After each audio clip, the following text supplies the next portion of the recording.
Ouais, toujours plus. Attention, cette vidéo possède la pire luminosité envisageable. Bon courage, je veux dire bonne vidéo. Alors je commence par quoi? Ah bah tiens, on va commencer par ça. Gate, ça nous vient de chez Ototo. Et c'est une série qui date un petit peu. Voilà, il y a un peu plus je crois qu'il y a 14 tomes actuellement. Et en fait, je l'ai découvert en animé sur Wakanim il y a quelques temps. Ça fait plusieurs années que la saison 1 et 2 sont sorties. Et je me suis dit, voilà, le manga va plus loin que l'animé. J'avais toujours eu du mal, étant donné que les jaquettes sont plutôt moches. Les jaquettes sont vraiment pas belles. Les dessins à l'intérieur sont beaucoup mieux. Je pense que c'est les couleurs qui j'aime pas, tout simplement, voilà. Et en fait, ce manga est très très bien. Ça prend un petit peu son temps quelquefois et ça montre un petit peu trop la supériorité du Japon, mais voilà. Il y a beaucoup de vent, hein. J'espère que ça va passer. Normalement, le micro-cravate est là, donc ça devrait le faire. J'espère. Et donc, c'est une bonne série. Voilà, j'ai pas encore rattrapé. J'ai acheté. En fait, ce qui s'est passé, c'est que j'ai acheté 2 tomes. J'avais plus d'argent, donc j'ai lu les scans. Et maintenant, je commence à acheter. Enfin, je recommence à acheter. Du coup, j'ai 1, 2, 13, 14. J'ai encore beaucoup de taf, beaucoup d'achats à faire. En fait, Gate, c'est un monde comme le nôtre et ça se passe au Japon. Enfin, ça se passe au Japon, ça se passe dans tout le monde entier, mais une porte va s'ouvrir au Japon. Elle va s'ouvrir, mais surtout elle va apparaître et ça va ouvrir un espèce de portail qui fait que des monstres vont sortir de ce portail. Alors les Japonais, ils vont prendre les armes, ils vont buter tout le monde et ensuite ils vont se dire bon, mais on va voir ce qu'il y a dans ce portail. Donc ils y vont et en fait ils découvrent qu'il y a tout un autre monde dans ce portail là. Et donc voilà, ils vont faire les gars pacifiques au début en mode on va regarder la faune et la flore locale. On va voir les habitants, on va apprendre leur langue, on va essayer de leur parler, d'être pacifique quoi. Et c'est tout à leur honneur parce que sinon ça aurait été une vraie boucherie en fait. Parce qu'évidemment la magie c'est bien, mais les armes à feu, je vais pas dire que c'est mieux, mais en tout cas c'est plus pratique, c'est plus fort. Tout le monde peut s'en servir, voilà, c'est plus facile à construire parce que bon, apprendre la magie, personnellement je connais pas la magie, mais je pense que c'est compliqué, sans doute. Enfin bref, Gate c'est cool, voilà, tout simplement. Et donc il y a une suite qui est en light novel et en fait c'est parce qu'à la fin de... Enfin j'imagine, hein, parce que j'ai pas lu la fin, parce que en manga on est loin d'être... Enfin je sais pas en manga si c'est terminé au Japon, je ne sais plus. Mais bref, en light novel, la première saison, la première partie est terminée. Donc en fait, si j'ai bien compris, la porte s'est refermée et elle s'est rouverte par la suite, mais dans un autre monde encore une fois. Donc effectivement c'est pas con, hein, on peut aller très très loin comme ça, hein. Mais du coup voilà, c'est sympa Gate, c'est un bon isekai. Oui, c'est considéré comme un isekai. Seraph of the End, Glen Ichinose, donc c'est le préquel de Seraph of the End. On est sur le tome 5 et on apprend énormément de choses. En fait, ce préquel était vraiment très utile. C'est là où on se rend compte que dans Seraph of the End, il y a beaucoup de choses qu'on ne sait pas. Il y a beaucoup de choses qu'on ne sait pas et alors ça nous perd pas pour autant, mais on se dit, ah c'est quand même sympa de le savoir. Et c'est là que Glen Ichinose, donc c'est un personnage et donc on apprend son histoire, sa jeunesse. Et donc on redécouvre plein de personnages qu'on avait vus dans la série principale, qui se passent des années après. Et c'est vraiment intéressant. Lisez Seraph of the End, c'est vraiment tout un univers très sympa. Et c'est bien de faire un préquel comme ça. Les auteurs devraient tous faire ça en fait pour les grosses séries. Qu'est-ce que je pioche? First Job New Life. Bien, c'est une nouveauté de chez Kana. Donc les 2 tomes sont sortis en même temps. C'est un slice of life on peut dire. Et c'est quand même très sympa. Donc c'est de leur collection Life. Donc vie de tous les jours, donc c'est pour ça Slice of Life, vous avez compris. Il y a un peu de tout dans cette série, un petit peu de romance. En fait, c'est l'histoire d'une japonaise qui va découvrir le monde du travail, qui va se retrouver dans un boulot qu'elle ne convoitait pas forcément. Mais voilà, les choses vont faire qu'elle va rester et elle va découvrir qu'en fait c'est plutôt cool. Et des fois c'est moins cool. En gros c'est la vie, hein. C'est bien fait, c'est cool, elle est attachante. Et ça se lit très vite. Et c'est une série en 4 tomes. Donc voilà, pas beaucoup d'argent, mais si vous aimez le slice of life, la vie des Japonais, les histoires romantiques, mais voilà, pas gnangnan, on n'est pas sur un shoujo, on n'est pas non plus sur un shonen. On est sur quoi en fait? Je dirais un shonen, un shoujo, un shoujo. Bref, on s'en fout, c'est pas mal du tout, c'est en 4 tomes, j'en reparlerai sans doute en minute manga. On passe à la suite. Ellie, le tome 8 de chez Kana, donc on avance, j'allais dire assez rapidement, mais après on a à chaque fois des petits tomes, donc ça prend son temps, c'est un shoujo. Voilà, ça y va doucement, mais c'est toujours aussi marrant. En fait, à chaque fois que je me dis, putain, c'est une série, et comme les autres, vraiment pas incroyable, quoi. Et bien Ellie, elle dit une connerie, et c'est là que je me rends compte qu'en fait, le personnage d'Ellie fait beaucoup de choses dans la série, et vraiment apporte un truc, une fraîcheur bien sympathique. Franchement, j'aime bien. Est-ce que j'aurais dû mettre des lunettes de soirée? Peut-être. Parce que je finis grimace en permanence. Eh, lisez Ellie, c'est trop bien. Je pense que c'est mieux. J'ai changé le plan. De toute façon, vous l'avez vu d'un cut à l'autre. Hein. Mais je pense que c'est mieux. On va passer sur Running Girl, le tome 2 de chez Akata. J'en ai fait une minute manga, c'est une série en 3 tomes. Déjà, 3 tomes, je suis presque déçu. Souvent, les mangas d'Akata, ça dépend lesquels, mais quand on les envoie, je reste souvent sur le tome 1, dans le sens où c'est pas ma priorité. C'est pas ma priorité, c'est quelque chose que je vais acheter plus tard. Et en fait, Running Girl, ça n'a pas été le cas. J'ai eu envie d'acheter le tome 2 directement. Voilà, c'est donc Running Girl. Bon, mais si vous savez pas ce que c'est, vous allez voir la minute manga, qui ne s'affiche pas étant donné que c'est sur les réseaux sociaux. N'hésitez pas à aller sur Instagram, Twitter, Facebook, LinkedIn. Cette blague a été beaucoup trop faite. Bref, Running Girl, c'est la fraîcheur, c'est très très cool. Ça va vite en plus, bon c'est en 3 tomes, c'est normal, mais on a un personnage qui est attachant, qui a envie, qui est battante. Franchement, c'est cool. J'aime bien. Running Girl, lisez Running Girl, c'est en 3 tomes. C'est vraiment très sympa. Alors, qu'est-ce qu'on a? On a Les Enfants du Temps. Les Enfants du Temps que je n'ai toujours pas présenté, pareil, faut que je me bouge les fesses, je suis en retard sur les minutes manga, sur les nouveautés, sur les choses comme ça. Les Enfants du Temps, c'est une série en quoi d'ailleurs? C'est pas marqué, mais c'est une série courte, ça c'est sûr. C'est en 2 ou 3 tomes. C'est en 2 ou 3 tomes, j'en suis quasiment sûr. De toute façon, vous allez le mettre en commentaire, de toute façon, il suffit de chercher sur internet. C'est juste que je ne l'ai pas fait, j'ai pas mon téléphone sur moi. Voilà, donc Les Enfants du Temps, c'est le film de Makoto Shinkai, et adapté en manga tout simplement. Et j'ai pas vu le film, pour vous dire. Voilà, j'attends d'être sur un grand écran. J'aurais voulu le voir au cinéma, mais tant pis. Et en fait, le manga, voilà, m'a été envoyé par Pika et bon, je l'ai lu évidemment, hein, parce que si on t'envoie des mangas, tu les lis. Sinon, t'es un connard. Et donc, Les Enfants du Temps, c'est sympa, mais c'est mal rythmé. Dans le sens où j'ai pas vu le film, mais à mon avis, ça doit être pareil.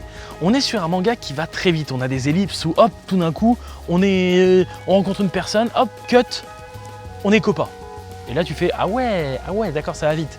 Et c'est vrai que pour moi, ça manque un petit peu de détails. Ça va trop vite dans sa narration. Et il y a des moments où je me dis, oh, je suis pas encore assez attaché au personnage. Et j'ai terminé ce manga avec un petit goût en mode, d'accord, c'était cool, mais les persos sont sympas, mais je les connais pas vraiment. Et j'ai été pas déçu, mais je suis pas très attaché aux persos. Donc il n'y a pas beaucoup de tomes, donc je vais terminer la série, mais voilà, sans plus. Donc j'aimerais bien regarder le film pour voir s'il y a plus de détails. Après c'est un film, il aurait fallu une série. Je crois même qu'il y a un roman de base. Voilà, il y a aussi un roman, mais je sais pas si c'est le film adapté en roman et en manga, ou c'est le roman adapté en film et en manga. J'en sais rien du tout. Mais il doit y avoir plus de détails, au moins dans le roman. Why Nobody Remembers My World, on en a fait une minute manga. C'est le tome 2, mais je compte aussi le tome 3 qui doit être dans la brouette. Dans la brouette, putain. Pourquoi j'ai fait ça, moi, déjà? Non, parce que va falloir que je descende, là, en fait. C'est pas chez moi, enfin, c'est chiant. Et donc, ce tome 2 était, comme le tome 1, beaucoup trop rapide. Alors, c'est une série où vous n'allez pas vous faire chier. Hein. Ah, vraiment, loin de là.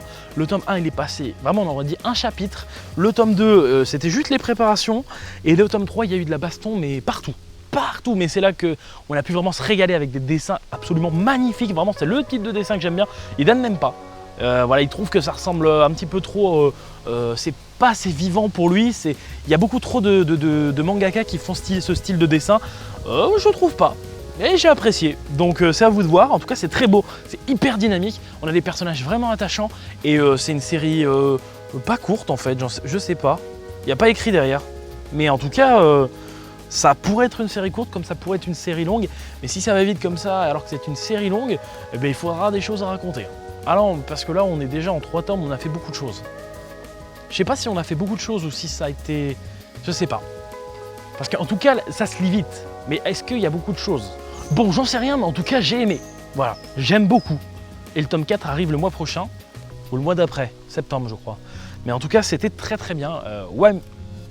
Why Nobody Remembers My World, le tome 2 et 3. Le 3 est ouf, le 1 est pas mal, Le 2 sert de transition, mais il se lit tellement vite qu'on n'a même pas le temps de s'en plaindre.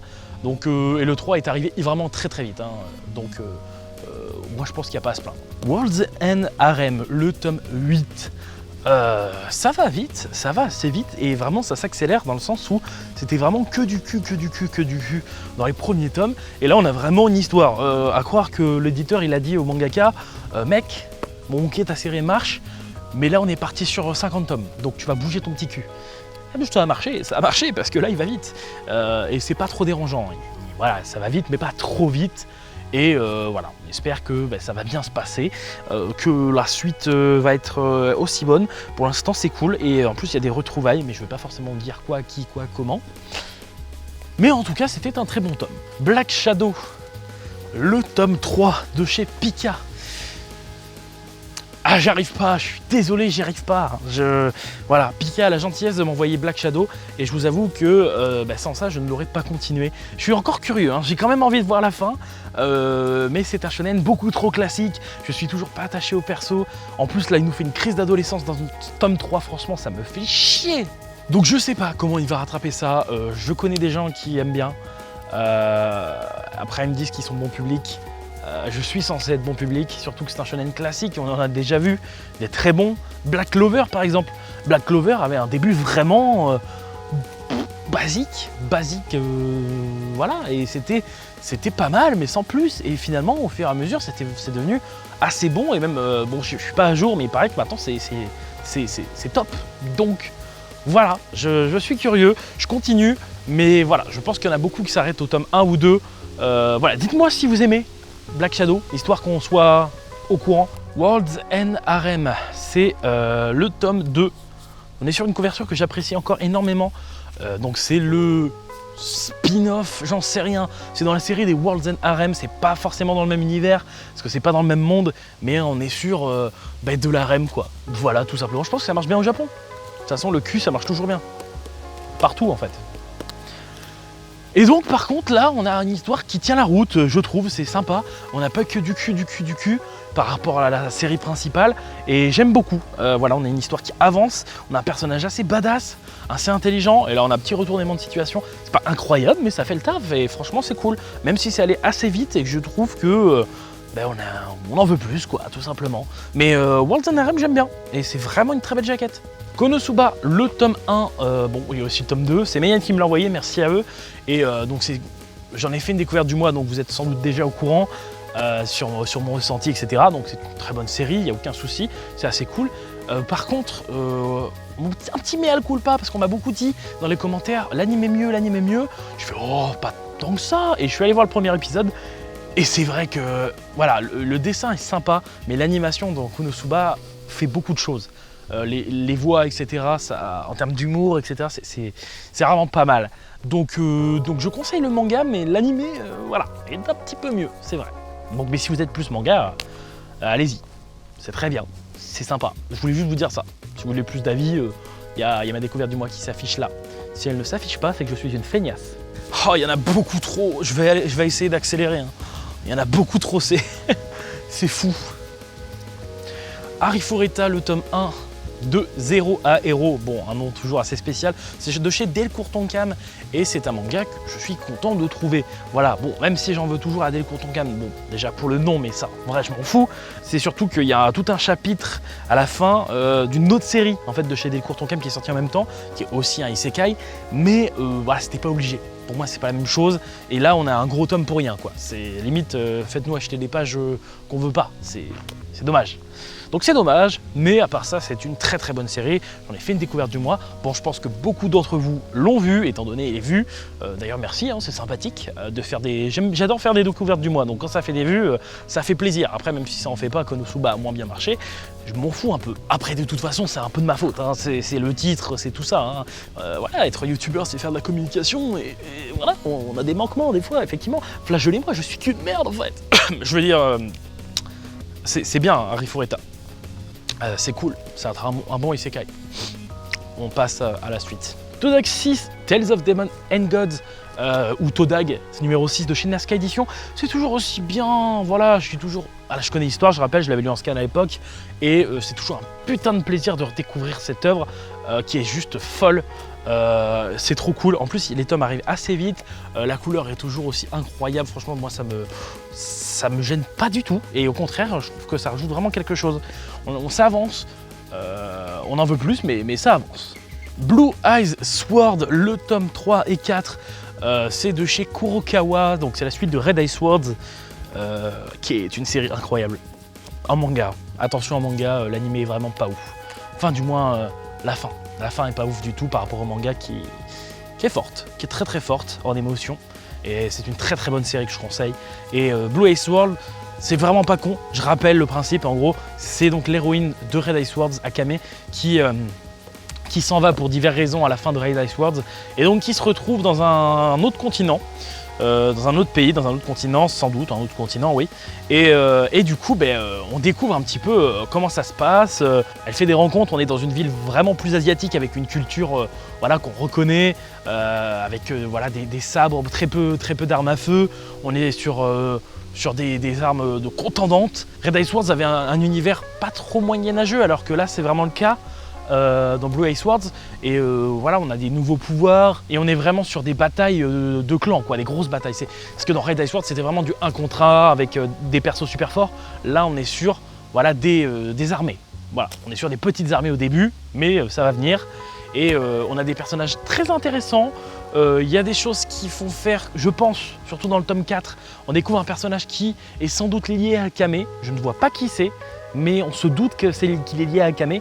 Voilà, parce qu'il y a un perso qui est là en mode j'ai perdu mes souvenirs, je suis arrivé ici il y a un an, donc on se doute qu'il y a un lien. Half and Half, désolé pour l'accent anglais, hein.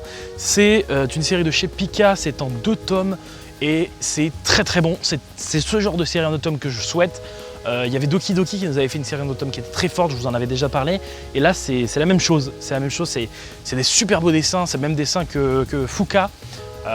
C'est vraiment très sympa. Franchement, Half and Half, c'est en 2 tomes et je vous incite, mais je vous jure, allez le lire. J'en ferai une minute manga. Pas forcément une découverte du mois parce que c'est en 2 tomes, j'ai pas envie de vous spoiler, je pourrais pas parler de beaucoup de choses, mais une minute manga, j'en ferai une. Allez le lire, c'est en 2 tomes, c'est fou, c'est juste fou. C'est trop bien. Et c'est bien que je mette des arguments de ouf comme c'est trop bien, mais je vais peut-être vous parler un petit peu de l'histoire. Même si j'en ferai une minute manga. Bon, l'histoire en gros, c'est une meuf qui se suicide, qui tombe sur un mec, et en fait, du coup, le mec et la meuf, vu qu'ils sont morts en même temps, ils ont 7 jours autant pour moi, pour vivre ensemble et choisir à la fin qui va mourir et qui va vivre. Voilà. Alors évidemment, c'est pas si facile que la meuf a voulu se suicider, donc évidemment elle veut mourir. Ah non, il va se passer des choses et c'est plus compliqué qu'il en est. Et c'est très bien, c'est très très cool. Et en fait, c'est l'histoire qui a fait connaître l'auteur. Voilà, c'était le premier one-shot qu'il a donné à une maison d'édition. Et en fait, là, donc, il l'a amélioré avec ses dessins d'aujourd'hui, avec une histoire plus plaisante et plus moderne. Et c'est trop bien, c'est juste trop bien. J'en ai marre. Il y en a trop. Oh là là. Bon. Goblin Slayer, voilà, il y a eu une offre chez Kurokawa, 2 tomes pour le prix d'un. Et du coup, évidemment, je l'ai pris parce que j'avais envie. Pas d'autre argument. Je crois qu'il y a 8 tomes ou 9 tomes en cours actuellement. Il y a aussi la première saison sur Wakanim. Et moi, j'avais découvert les scans il y a très longtemps, il y a des années, quand c'est arrivé au Japon. Et j'étais pas allé plus loin que ça. Et j'avais pas vu l'animé. Et j'ai eu envie de me faire le manga, donc voilà, j'ai pris ça, et c'est très cool. C'est beaucoup mieux que je l'aurais pensé. Donc pour vous dire, c'est l'histoire de Goblin Slayer. Hein. Je vais pas vous faire un dessin, on est dans un monde fantastique. Il y a un mec qui veut chasser que des gobelins. Tout le temps. Bon, évidemment, il a un passé, et en fait, c'est un guerrier de haut niveau qui... Enfin, un aventurier de haut niveau, donc il est classé argent, qui est très très fort. Parce que du coup, ceux qui sont plus que argent, ils sont soit avec le gouvernement, bref, ils sont pas libres de leur mouvement, entre guillemets. Et du coup, lui, il est argent, mais il veut faire que des quêtes de subjugation des gobelins, bref. Voilà, d'extermination de gobelins. C'est très intéressant parce qu'il va se passer des aventures avec lui, etc. Il est cool, il est badass. Et on a des persos vraiment attachants. Et c'est bien maîtrisé en termes de rythme. Les dessins sont très cool et c'est gore à souhait, sans pour autant l'être trop, en fait. Voilà. Le tome 3 de Earthgear de chez Kion, le tome 2, alors je rappelle, ça parle de robots. J'en ai pas fait de minute manga, faut que j'en parle en coup de cœur sans doute. Mais bref, c'est l'auteur de Black Torch qui revient avec Earthgear, donc des dessins merveilleux. C'est un dessinateur que j'adore, un mangaka de fou. Et on est sur une histoire d'humanité qui n'existe plus ou presque, et d'un robot qui va s'occuper d'une petite. Et donc ils vont découvrir le monde pour diverses raisons, et c'est trop bien. Et le tome 1 était très cool, le tome 2 était un peu lent, et le tome 3 revient en force. J'ai trouvé ça hyper bien amené. Voilà, on a un héros badass, mais pas surpuissant, mais pourtant il découvre des nouvelles mécaniques chez lui. On a des choses qui sont révélées, et c'est très très bien. On a un antagoniste qui devient presque un allié, et il y a un truc que j'ai pas compris par contre, même si mon taux de fanservice a été comblé, c'est-à-dire que vous voyez la meuf sur, enfin la personne en tout cas, le robot sur la jaquette, et bien en fait c'est une femme. Enfin une femme robot, enfin, je ne sais pas si on peut genrer un robot, mais bref, en tout cas, voilà, c'est une femme, on va dire. Et donc, elle enlève son armure à un moment, et évidemment, on a quoi? Des gros seins. Donc en soi, pourquoi pas, je me plains pas, mais d'autres vont peut-être dire, ok mec, t'as abusé. Non, non, vraiment, elle enlève son truc, et t'as deux pastèques qui tombent, et tu fais, ah, yes. Yes, parce que dans Black Torch, on n'avait pas trop de fanservice. Là, à part une maid dans le tome 2, je crois, qui s'habille un petit peu légèrement, mais tout en restant stylé, voilà. Et là, voilà, on a deux obus. On a deux obus qui sont pas mal. Alors on se voit pas de fanservice, pas de ecchi à outrance, hein. C'est juste un petit cadeau que nous fait l'auteur, on a l'impression. Mais voilà, il aime bien faire des chara design de belles femmes. Enfin, il n'empêche que c'est une très très bonne série, que le tome 3 était très bon, et que je vous conseille encore Earthgear, c'est très très bien. Noble New World Adventure de chez Komiku, le tome 3. J'attends le tome 4 avec impatience. C'est juste fou, c'est un isekai avec un héros extrêmement badass, un enfant puissant, je rappelle, c'est bien expliqué. C'est pas parce que le héros est surpuissant qu'il est surpuissant pour rien, et là c'est intéressant, même si évidemment il y a encore... on est dans un univers des nobles, donc évidemment les nobles ils sont en mode « Ah ouais, t'as sauvé telle princesse, t'as eu un truc de noble, et donc tu crois qu'on va te respecter ?» Évidemment que non, donc les gros cons de nobles vont le faire chier, et lui il va arriver en mode « Ah ben on m'a donné une demeure, je l'ai rénovée en 2 secondes avec ma magie, et j'ai explosé un dragon que j'ai tué. » Évidemment, c'était un dragon de classe SS, de truc de ouf. Et évidemment, les gens, ils sont en mode « Ok, d'accord, respect. » Voilà, donc je vous ai un petit peu résumé le tome. Non, je plaisante. Mais on en veut plus. Voilà, je suis frustré, j'en veux plus. La série sort pas très vite. Et de toute façon, ça m'étonnait pas. Les séries comme ça, c'est avec des chapitres mensuels. On sent que le rythme de parution est assez long. Mais en tout cas, voilà, c'est très très bon. Noble New World Adventure, c'est Komiku qui nous fait ça. Et c'est très très bon. J'en ai pris 4 d'un coup parce que y en a beaucoup trop en fait. Je me rends compte que je dois en avoir une 40aine de mangas. Peut-être une 50aine en fait. J'en sais rien, mais en fait j'ai beaucoup trop lu. Donc on va y aller assez rapidement, on va essayer. Kemono Incident, le tome 6, c'est de chez Kurokawa. Et c'est très très bien putain, c'est de mieux en mieux. Franchement, je suis de plus en plus attaché aux personnages, à tous les persos, et ils sont très très cool, et l'univers des yokai est fascinant. L'univers est vraiment très bien amené, cohérent et assez cool. Faut que j'arrête de dire cool, j'ai vraiment aucun vocabulaire, je suis vraiment un gros connard. Et en tout cas, on a la résolution de l'arc précédent dans le tome 5 qui est vraiment top. J'ai dit top, hein, c'est mieux que cool. Voilà, en tout cas, Kemono Incident, il faut le lire, c'est très cool. Merde. L'Atelier des Sorciers, le tome 6, c'est de chez Pika. Et cette fois j'ai l'édition collector. J'ai pas le 5 collector parce qu'il coûtait 25 balles, mais j'ai le 6 en tout cas. Et c'est cool, c'est bien. Ah merde, je vous promets qu'un jour je ferai un stage pour avoir du vocabulaire en plus, des synonymes de cool. Cette œuvre est ma foi sympathique et j'apprécie la lire. En tout cas ce tome 6, on découvre une nouvelle ville, si on peut dire. Voilà, une nouvelle cité des magiciens avec des nouveaux sorts. Voilà, il y a de l'imagination, il y a du défi, il y a un blessé, il y a un mec qui est badass un peu, mais il est plus marrant et chelou que badass, il est en fauteuil roulant, mais le fauteuil roulant il marche tout seul. C'est l'Atelier des Sorciers quoi, c'est n'importe quoi, c'est maîtrisé, c'est bien fait, c'est beau, putain que c'est beau, les dessins, merde. Et en exclusivité, parce que je l'ai reçu il y a pas longtemps et j'ai pas eu le temps de le présenter, c'est le jour où j'ai décidé d'envahir la Terre. C'est de chez Ototo, voilà, ils ont eu la gentillesse de nous envoyer les 2 tomes. Et les 2 premiers tomes, c'est une série en 15 tomes. J'avais vu ça sur internet parce que des fois je regarde. Je vous demande pas tout le temps de le mettre en commentaire. Bon, c'est aussi parce que j'étais curieux, parce que le style de dessin était un petit peu... voilà, on sentait que c'était pas du tout neuf quoi. En vrai, ça date de 2012, donc ça va. Mais voilà, c'est le jour où j'ai décidé d'envahir la Terre. C'est l'histoire, bon je vais en faire une minute manga ou une découverte du mois, je sais pas, mais je vous dis quand même le synopsis. C'est l'histoire d'un gars, d'un collégien je crois.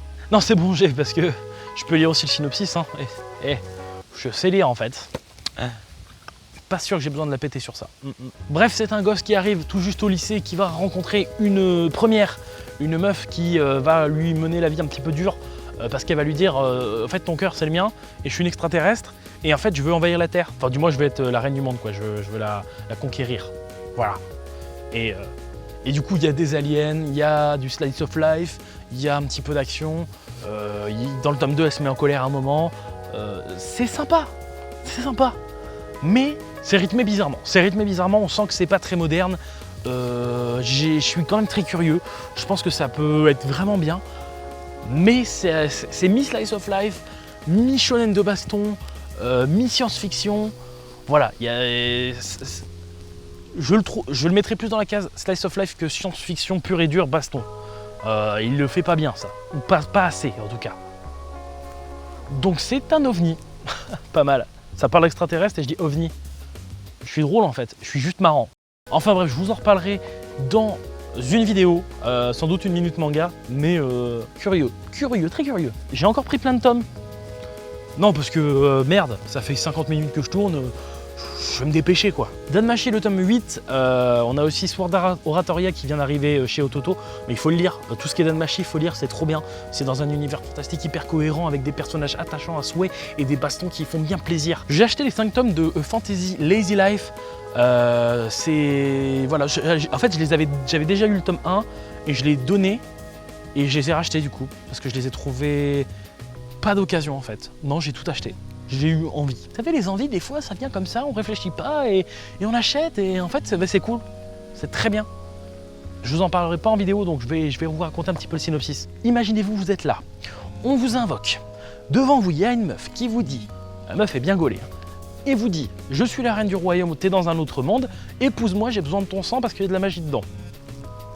Et en plus, t'as rien à faire, vraiment. Vraiment, c'est-à-dire qu'elle va tout gérer pour toi. Toi, t'as rien à faire. Tu peux même avoir des concubines. Enfin, on est pas mal. Non, mais on est pas mal. Mais le gars est pas, évidemment, il est pas comme ça. C'est-à-dire qu'il va vraiment tomber amoureux de la reine, et réciproquement. Et il va tenter d'aider quand même. Mais c'est vraiment très intéressant et c'est bien rythmé. Et ça va, voilà, il y a eu une ellipse. Là, il y a un moment, je me suis fait chier. Il y a eu une ellipse. Il y a eu de nouveaux persos qui sont arrivés. Et là, tu fais, ah oui. Ah ben oui, c'est pas mal. Et oui. Donc c'est très cool, voilà, Fantasy Lazy Life, c'est de chez Delcourt Tonkam, c'est très bien. Et oui, enfin. Slam Dunk, voilà. J'avais 10 tomes à la maison que Kana m'avait envoyé, merci à vous. Et bon, je savais que c'était une grosse pépite, un gros morceau. Et c'est vrai qu'on en parlait souvent, il y avait beaucoup de gens qui me disaient mais mec, tu le lis pas, t'es un gros connard. Personne ne me l'a dit en fait, parce que personne n'était au courant que je l'avais pas lu. Donc voilà, je l'ai lu, du moins les 10 premiers tomes, et c'est bien, c'est très bien. En soi, on sent que c'est vieux, mais les personnages sont tellement attachants que on a envie de découvrir ce qui va se passer. On a envie de voir le perso évoluer. En fait, le perso part tellement de bas, donc Sakuragi, qu'on a envie de voir ce qui va se passer. Pour ceux qui ne le connaissent pas, c'est juste un gars qui va faire du basket pour une meuf, et en fait, il a un putain de potentiel en mode il est hyper grand, et il est hyper fort, il est fort en sport quoi, et du coup, il va devenir un vrai basketteur au petit à petit. Enfin, normalement. Et je vous avoue qu'à un moment, j'ai commencé à me faire chier, et c'est là que je me suis dit, j'espère que dans le prochain tome, le personnage va évoluer de telle façon, il a évolué de telle façon, et encore mieux. Donc je dis, c'est juste très très bien maîtrisé, on a des persos vraiment explosifs et vraiment très stylés. Voilà, j'ai juste kiffé en fait. Le tome 8 de Demon Slayer de chez Panini, waouh. Est-ce que je m'y attendais pas? Effectivement, je ne m'y attendais pas. Voilà, je ne vous dirai pas ce qui s'est passé, mais je m'y attendais pas. Putain, c'était trop bien. Mais le tome 9 est sorti, il faut que je l'achète. Parce que là, j'étais juste ouf. Le tome 8 de Demon Slayer était incroyable. L'arc, enfin le film qui va sortir va être fou. Il va être juste incroyable.